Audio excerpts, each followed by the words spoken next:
Good morning.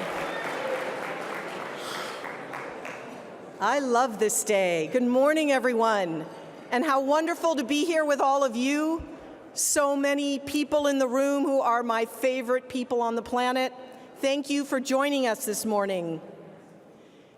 Every year, we try and make this breakfast as special as possible to celebrate our work together on behalf of the environment, on behalf of our city, on behalf of our planet. And this year is, of course, no exception. So to get us started this morning, we have an uplifting performance from students from the Ruth Asawa School of the Arts here in San Francisco. Let's welcome them now.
And while they're walking out, let's give it a hand for the inspiring students of the arts.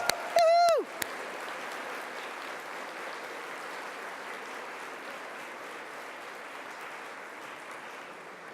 There is something so timeless about that song, and I remember when it came out in the 70s, and 40 years later, it still rings true. Though in San Francisco, where is Ed Ruskin? Ed, where are you? Oh my God, he's back there, okay. I think Ed would agree that we build a lot more transit and bike lanes than parking lots, so we're on the right track. So good morning, everyone. My name is Debbie Raffel, and I have the privilege of serving as the director of the San Francisco Department of Environment. We have a lot to be proud of when it comes to our environmental achievements as a city, and San Francisco would not have much to celebrate if not for the collective efforts of all of you with us here today. And so I would like to start by acknowledging some of the leaders who are in the room. The room is full of phenomenal leaders, and these are a few of particular note in my heart. So first and foremost, Mayor Mark Farrell, thank you for your leadership.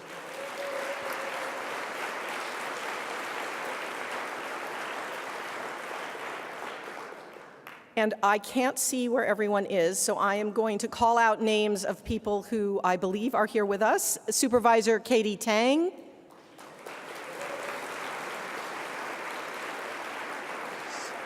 Supervisor Sandra Lee Fuhr. Oh. Supervisor Aaron Peskin.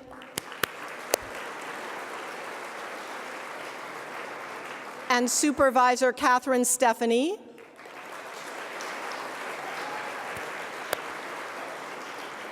We also have Nicholas Josefowicz from the BART Board of Directors, John Rizzo from the City College Board of Trustees, and Rachel Norton from the Board of Education.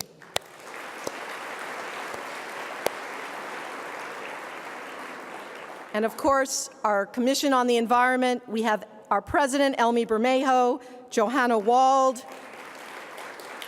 Heather Stevenson, Sarah Wan, and Lisa Hoyos. Today, we also have with us the Deputy Consul General of Mexico, Guillermo Reyes.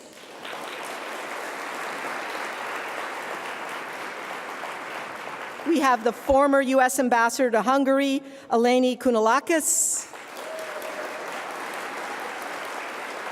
And we have Michael Picker, the President of the California Public Utilities Commission. And now I want to read a list that is long and storied and important to me, so let us hold our applause till the end.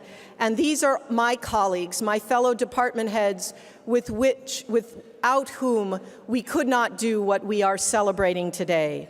Naomi Kelly, our city administrator, Mohammed Nuru, Public Works, Ed Reskin, MTA, Phil Ginsberg, Rec and Park, Elaine Forbes from the Port, Michael Lambert from our libraries, John Rame from Planning, Tom Huey from DBI, Department of Building Inspection, Michael Carlin from the Public Utilities Commission, Nicole Bond from the Mayor's Office of Disability, Adrian Pond from the Office of Civic Engagement and Immigrant Affairs, Barbara Garcia from our Public Health Department, Brian Strong from Capital Planning, John Updike from Real Estate, and finally, my partner in everything, Tyrone Jew from the Mayor's Office. Could you stand up and be recognized?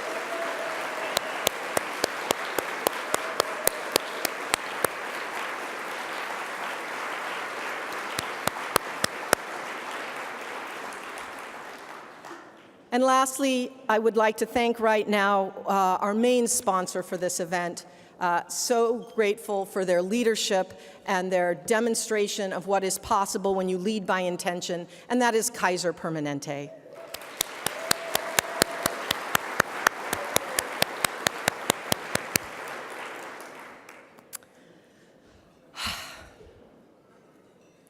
So, I have to say, as a Californian, it's been a tough year to witness this new normal of a changed climate. As an environmentalist, it's been hard to watch what is happening at the national level. And actually, let me go a step further and say that as a woman, as a mother, as a scientist, and as simply a person, it has been virtually impossible not to feel, not to react.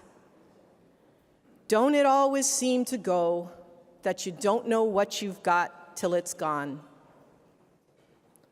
But then I see students like the School of the Arts Chorus, students like those who are rising up against gun violence and marching for their lives. And that awful feeling turns to hope. And then I see the young people who are suing the federal government over climate change because they believe in their right to a healthy planet not polluted by fossil fuels.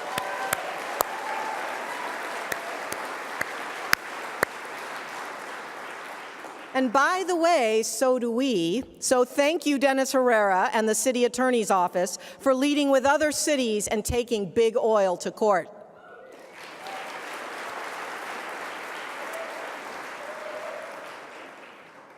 This youth movement must be cared for. Our department's school education program team reaches more than 25,000 young people every year in our public and our private schools. We talk to students about composting and recycling, about water conservation, preventing litter, and doing what they can to protect nature and the environment. It's how we are empowering the next generation of activists to stand up and lead.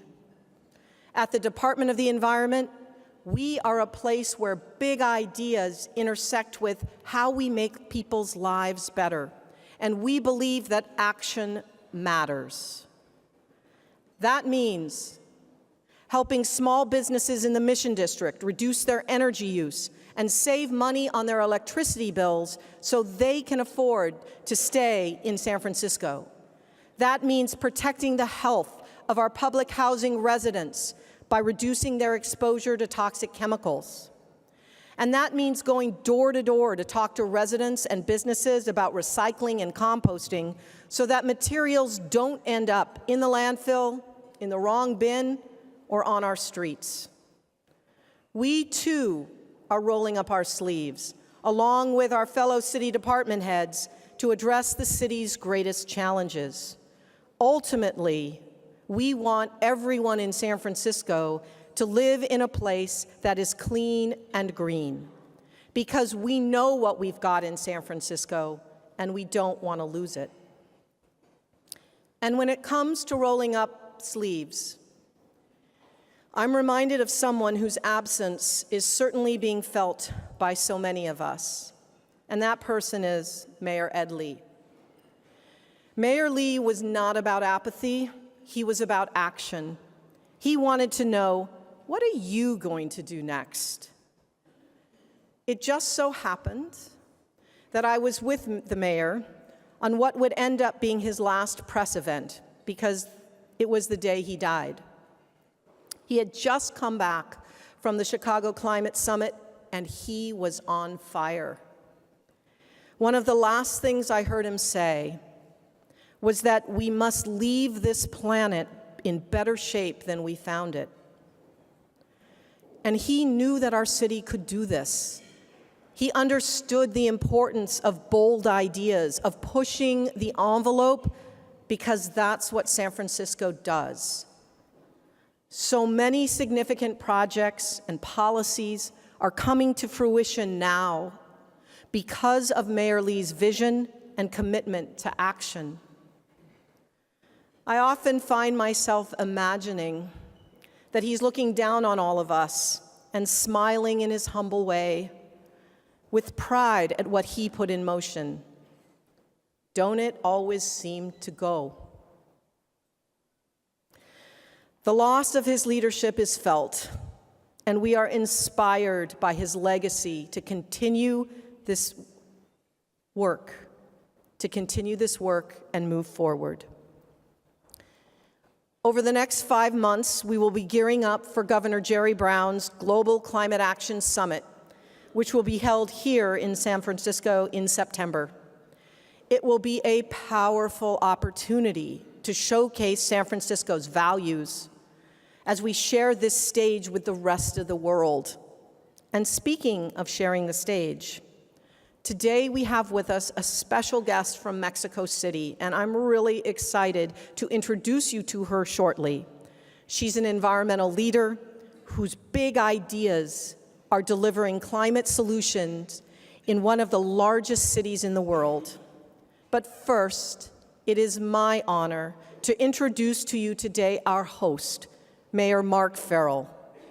Mayor Farrell has demonstrated his willingness to take bold action to protect the environment on a number of fronts, whether it's financing energy efficiency upgrades or zero-emission vehicles to help our air quality.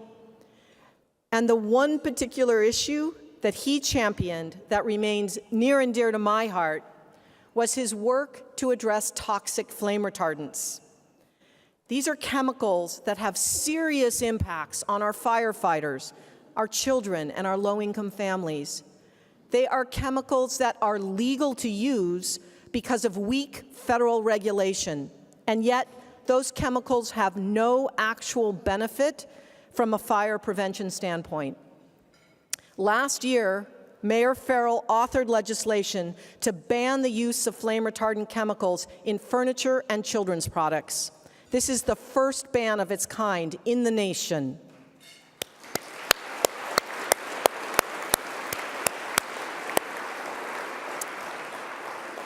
And that law is being now introduced in the state of California's legislature and could end up protecting the health of families and first responders throughout the state and beyond. And so it goes to show that San Francisco's leadership matters, because what happens in San Francisco actually doesn't stay in San Francisco. So please join me in welcoming Mayor Mark Farrell.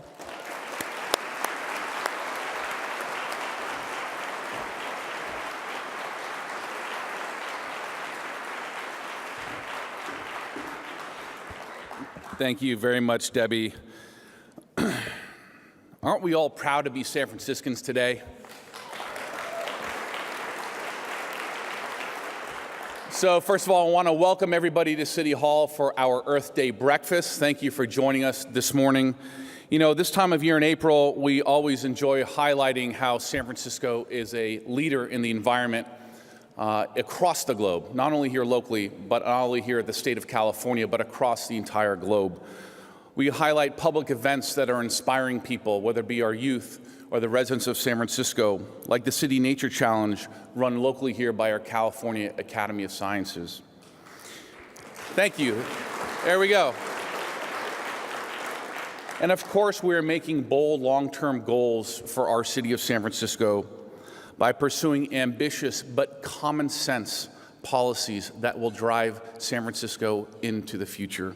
Now, I want to tell you a quick story. Yesterday, I had the chance to be with Debbie and other people from our Department of the Environment to visit the Polish Nail and Beauty Salon in the Richmond District. Despite a lot of urging, I did not myself get a manicure or a pedicure. But my wife and my mother-in-law, it was her 75th birthday, did, along with my sister-in-law. But we were there because we were celebrating this business, a business that had enrolled in our Healthy Nail Salon program here in San Francisco that is working to reduce the exposure of toxins to employees at nail salons. And this business and the leaders, Linda and Sharon, who are the owners, have taken that bold step. They're making it safer for their employees, and in talking with them, they are actually attracting more business because of what they are doing.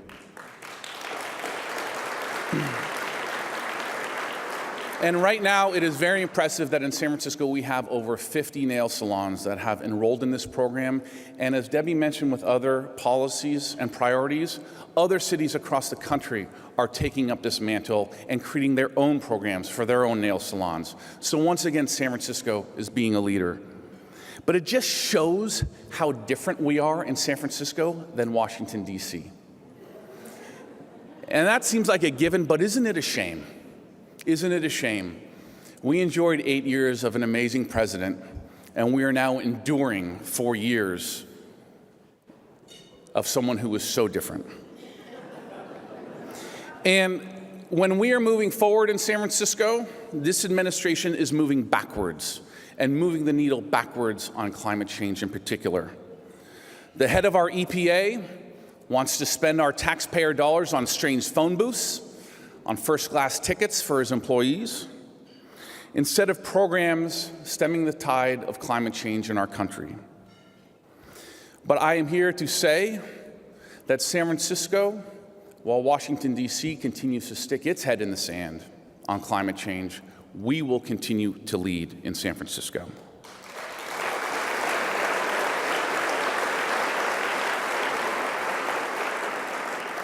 And thanks to our policies, and Debbie, I want to thank you for that tribute, many of which were championed by our late mayor, Ed Lee. San Francisco has reduced greenhouse gas emissions compared to 1990 levels by 29%. And it is the equivalent, think about this, the equivalent of taking over 400,000 cars off the roads of San Francisco. And wouldn't we want to really do that today, given the congestion we face?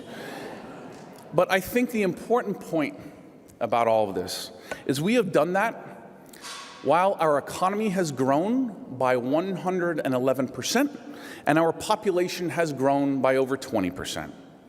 San Francisco, all of us, we are debunking the myth that the Trump administration is trying to promote, that a healthy economy cannot succeed alongside a healthy environment. We are proving them wrong right here in the city of San Francisco.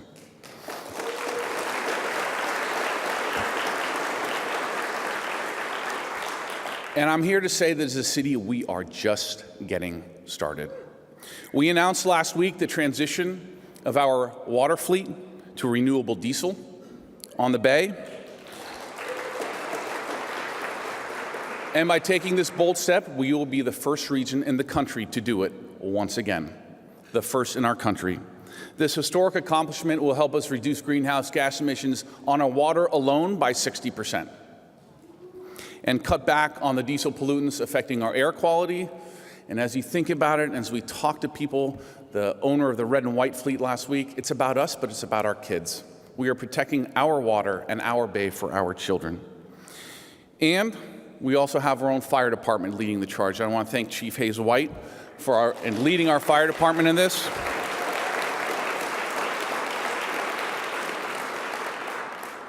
They have already made the switch to renewable diesel, and once again leading the charge. And as a transit-first city, we must continue to prioritize our investments in public transportation. Thank you, Director Reskin, for being here. We talk about bike lanes, pedestrian pathways, other modes of travel, which we are sorting through every single week here in San Francisco. And under Mayor Lee, we had a goal to achieve 50% of our trips in sustainable modes, such as Muni, BART, bikes, carpooling, or even walking. It's part of our 0, 50, 100 initiative that we see behind us here today. Zero waste, 50% sustainable trips, and 100% renewable energy. And I am proud to say that we have not only met our transit sustainability goal, we have now exceeded it here in the city of San Francisco. Currently, we have 54% of our trips that are sustainable.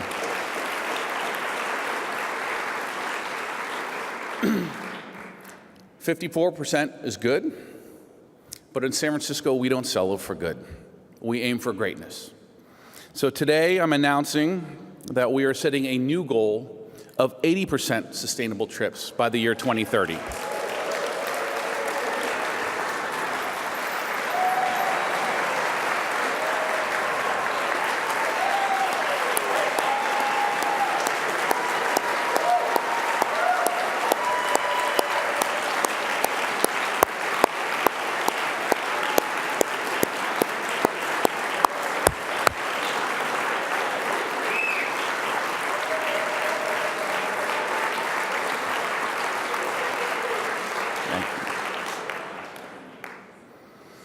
We have to act now in the city of San Francisco because climate change is real, and it is real today. According to our own Department of Public Health, climate change will impact the health of all San Francisco residents, with low-income communities and communities of color facing disproportionate effects in their own neighborhoods. It means rising sea level changes that will threaten our waterfront. And thank you to all of you who have been helping regarding our seawall and other actions to protect our waterfront.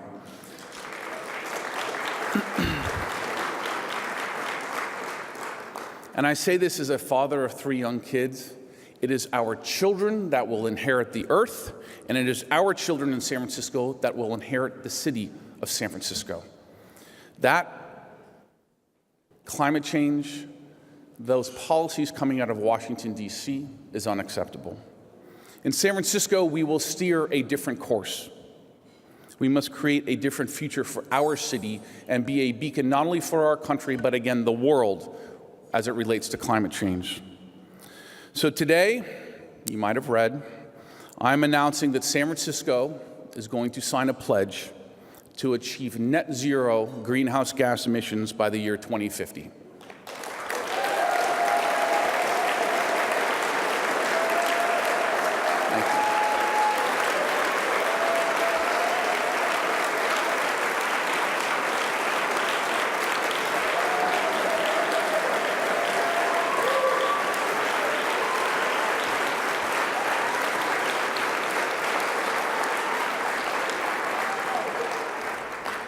This bold plan will not only accelerate our emission reduction plans here in San Francisco, it will set us on a path to completely eliminate, think about that, our own carbon footprint in the next 30 years. This historic promise aligns San Francisco with the goals of the Paris Climate Accord to keep global temperature increases below 1.5% and builds on our continued progress towards deep greenhouse gas emissions. Today, as bold as we are, we're joining 40 cities around the globe with this commitment. And to help us achieve this goal, I'm directing our San Francisco Department of the Environment, I should add very much willingly directing our Department of the Environment, to work with all of our city departments and our partners at the state and national level and the global level to develop a Paris compliant climate action strategy by 2020. And to have this initial framework completed by this September in San Francisco when Governor Brown will host his Global Climate Action Summit right here in our own city.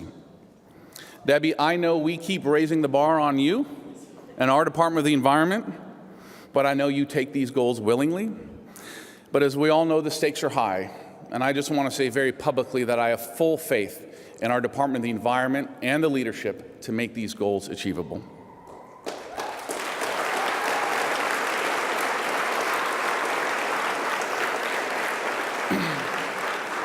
You know, on so many issues, San Francisco has a responsibility to be a leader, not just for our own residents, not just for our own community, but for our own country and for the world. Here in the city, we always rise to the challenge.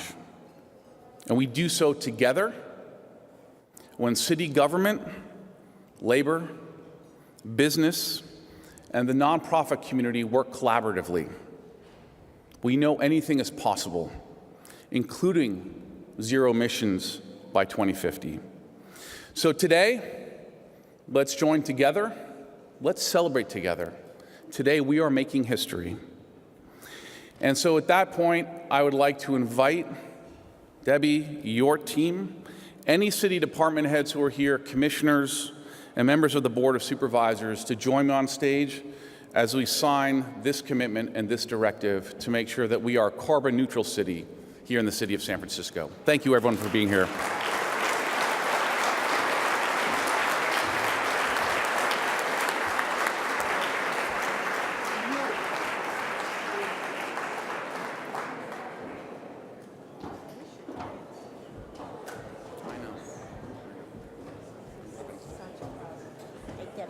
Get the supervisor. Hi, Mayor. How are you? Good to see you. All right. So we get on the other side. Come here.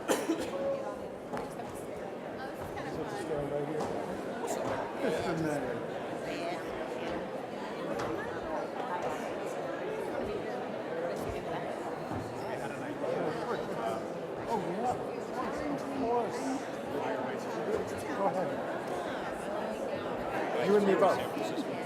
It's very rare that there's somebody more vertically challenged than you. You gotta get so good. You ready to roll? Let's get cozy. Yeah, It is inevitable, and then there's a certain point at which we can. oh yeah.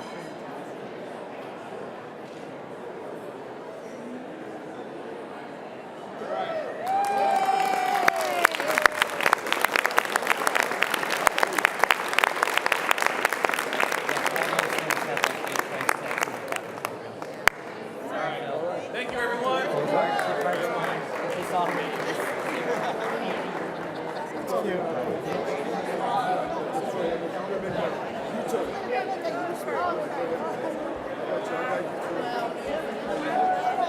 We haven't gotten that far yet.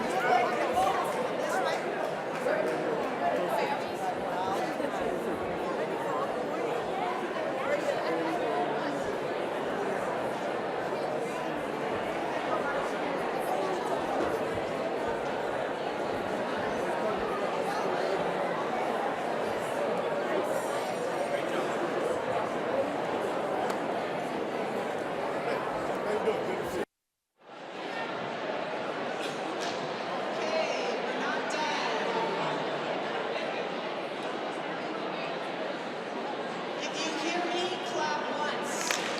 If you hear me, clap twice. If you hear me, clap 3 times. Okay, you hear me, but I hear you still. I hear you. We've got a little while in the program. We're almost there for the schmoozing part. So thank you, Mayor Farrell, for your leadership and for making this groundbreaking commitment, and frankly, for your belief in me and your confidence in our city and my colleagues that we will get this done. Because when cities lead, states and nations follow. This is how we heal the planet and leave it better shape than we found it. So,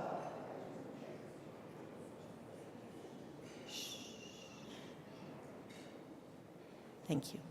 So recently, I had the opportunity to travel to Mexico City. I attended the Women for Climate Summit organized by C40 and led by the mayors of Mexico City and Paris. I was joined by Elmi Bermejo, the fearless president of our Commission on the Environment, and it was so rewarding to meet women from around the world, especially young women, to talk about climate change. Adriana Ruiz Almeida is one of those women. She is a trailblazing environmentalist who has developed her own business collecting Mexico City's organic waste by bicycle and turning it into a valuable resource. And let me just say, to follow up on the mayor's remarks, that here in San Francisco, we don't believe in building walls. We believe in building bridges to the people of Mexico.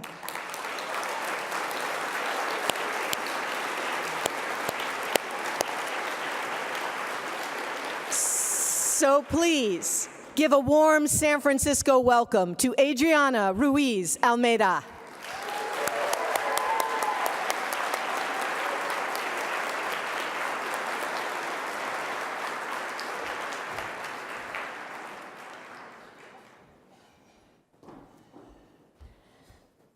Hi, buenos días. Good morning to everybody. My name is Adriana Ruiz Almeida, as Debbie says. I'm thrilled, real thrilled to be here with you this morning to share my personal story with you and how I became a Women for Climate leader. Sorry.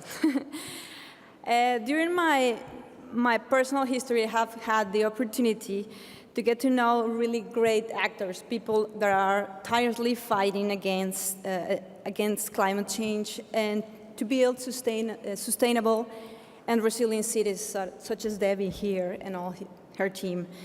So thank you for the introduction and your inspired leadership. I have the pleasure, as she said, to meet her at the Women for Climate Forum at Mexico City. And I never thought that that opportunity would lead me here to talk to you in front of a lot of people, a lot of leaders that are doing their things at their scale. So what a fortune was that. As I'm passionate about reducing waste and working to get more organics out of the landfill, I already feel at home here in San Francisco, as you have this zero waste city. Too many of us throughout the world look up. You all have shown the world that it's possible to make a bold commitment and that zero waste is more than just a goal. It's the way we should be living. I would like to share Thank you. I would like to share with you today a little bit more my own zero waste initiative in Mexico City and why am I so into making some of the largest cities in the world sustainable.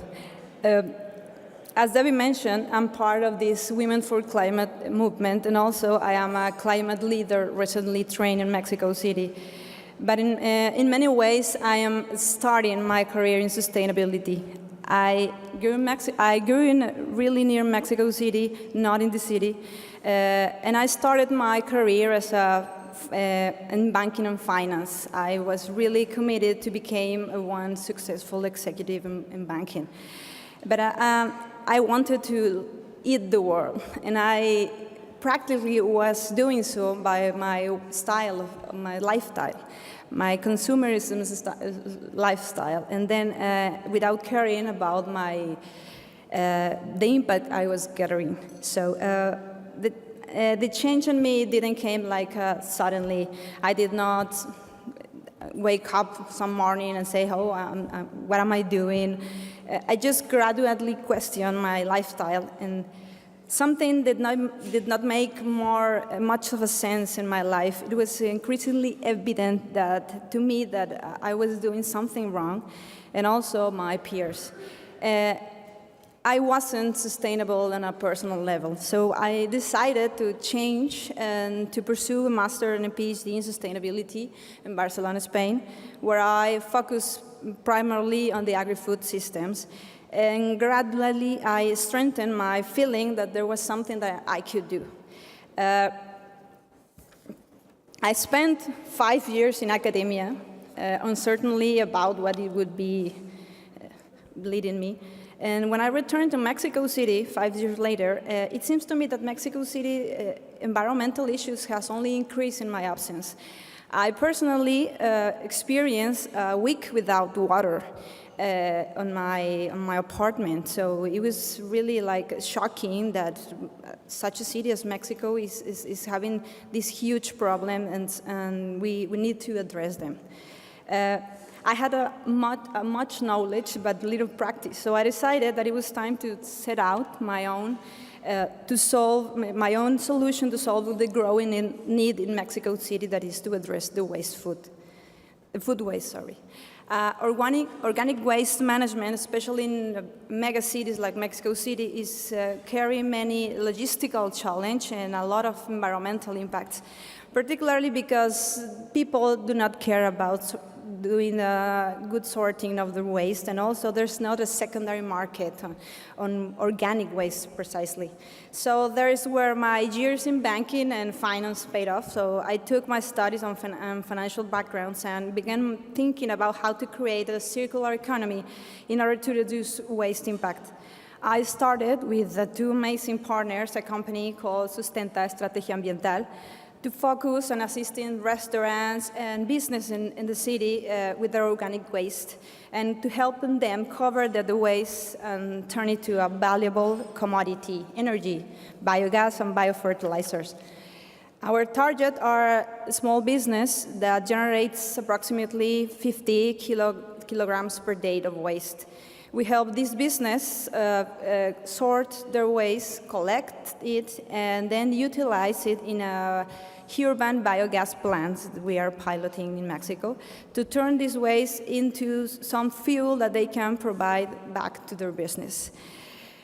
We want to be a benchmark of what is need to be done in the waste to energy sector and waste zero toll. I'm inspired to be part of the zero waste movement globally.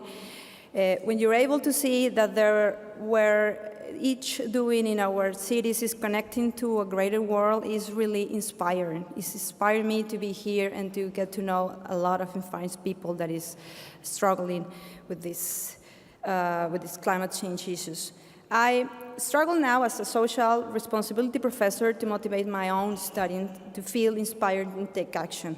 We need to show our young people and everyone that our actions matter, And when people see everyday people like you and me doing things, it inspires others to do the same. It's the same in the cities. Cities like San Francisco are inspiring action throughout the world. We believe that we have a lot to learn from you, and also that we have a lot to share with you as a mega city that is also facing these issues. It is, I'm sorry.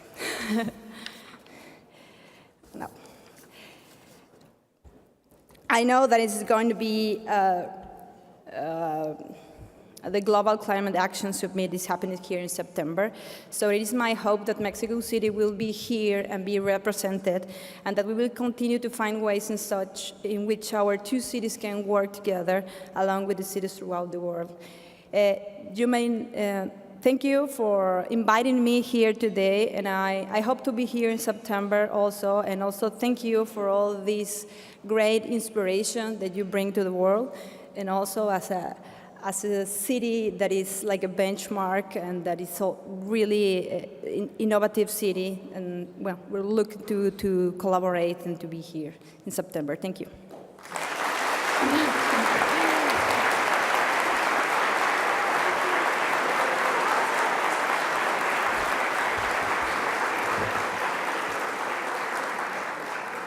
So I have to say, she did that in English. So let's just, all of us who do not speak Spanish, say amazing.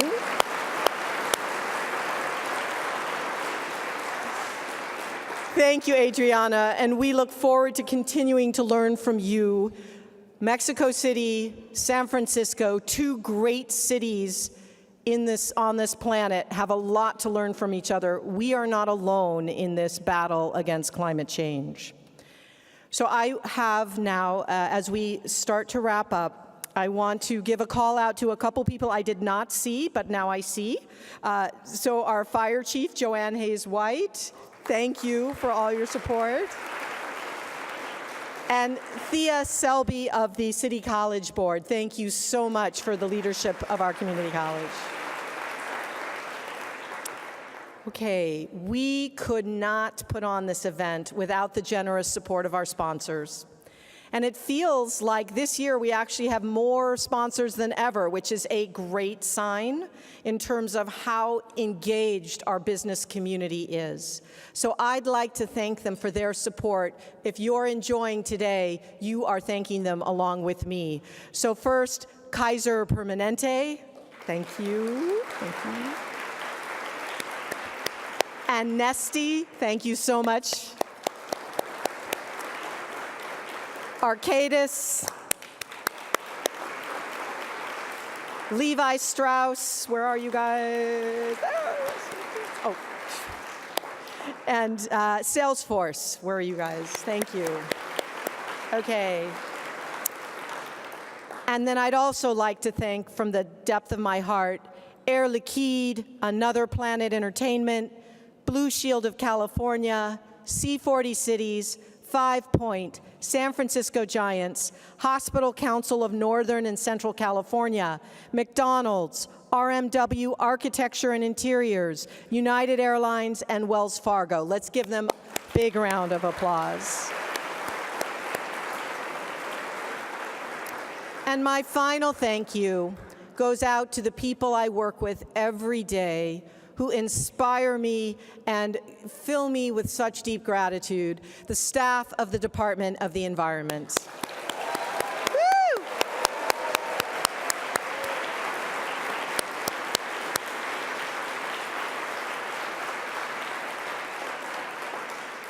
So in closing, we started today reflecting on what it means to lose what we've got.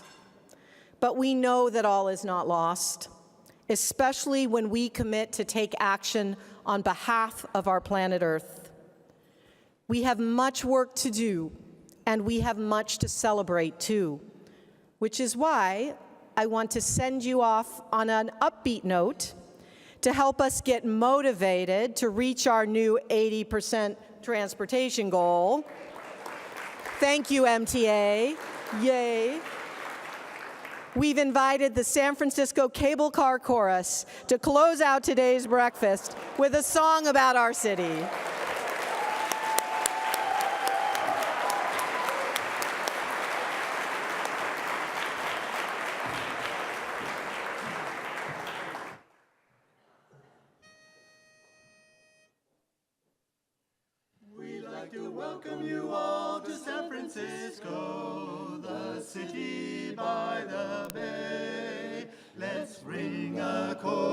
a cable car. Come on and chase the blues away. For the closest you'll ever get to heaven is right here in our town. When you ring a chord on a cable car, you feel so high you may never come down. Lombard Street and the Golden Gate will thrill you through and through.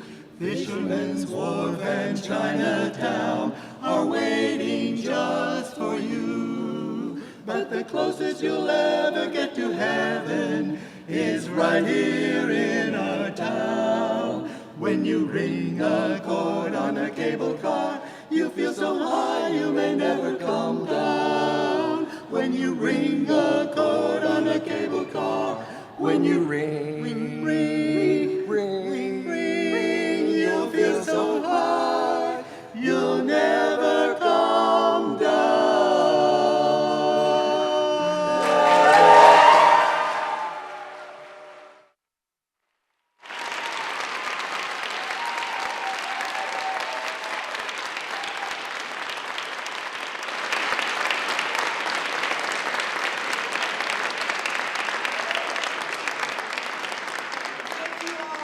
Have a wonderful Earth Day, happy Earth Day, and enjoy each other for the goodbye. Thank you for being here.